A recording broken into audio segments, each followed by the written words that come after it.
Malam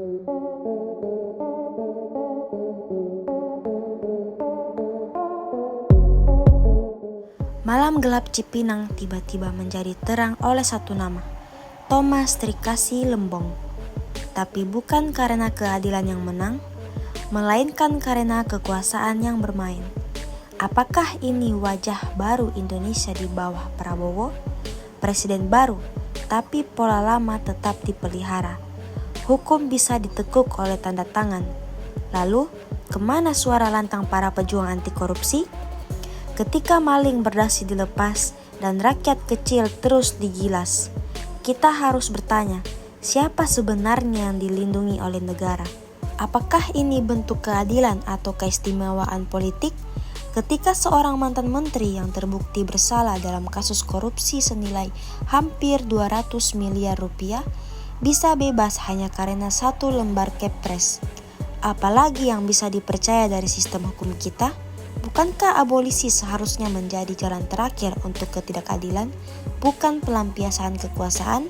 Tom Lembong divonis 4,5 tahun penjara karena merugikan negara melalui impor gula ilegal, dan kini ia kembali bebas, berjalan gagah, dieluk-elukan, bahkan didampingi Anies Baswedan. Apakah ini panggung politik atau sidang pengampunan? Di mana suara para pembela reformasi hukum yang dulu berteriak soal supremasi hukum dan pemberantasan korupsi? Justru saat kekuasaan di tangan orang baru, kita melihat wajah lama dengan gaya lama, menyelamatkan elit, mengabaikan etika. Jangan-jangan abolisi ini bukan hanya semata pertimbangan hukum, tapi barter politik. Dan lebih menyedihkan lagi, ketika mantan oposisi seperti Anies Baswedan kini hadir dalam drama ini. Bukannya menantang, justru tampak merestui.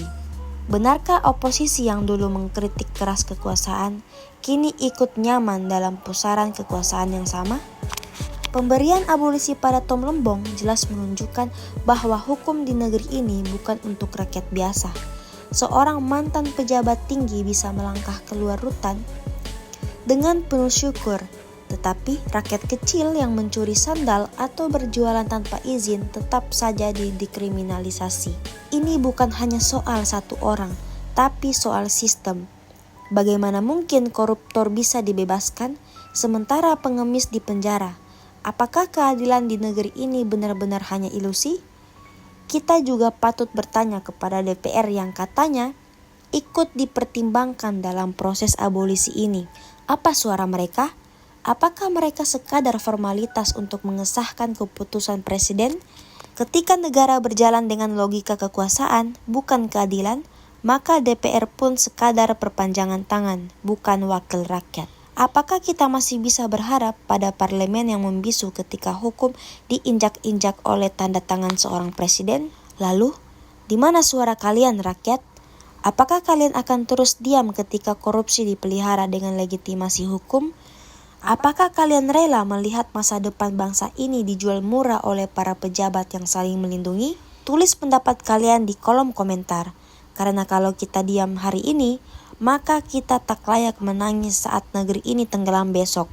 Keadilan hari ini bukan hanya tentang Tom Lembong, tapi tentang siapa yang bisa membeli kebebasan dan siapa yang harus membayar dengan hidup.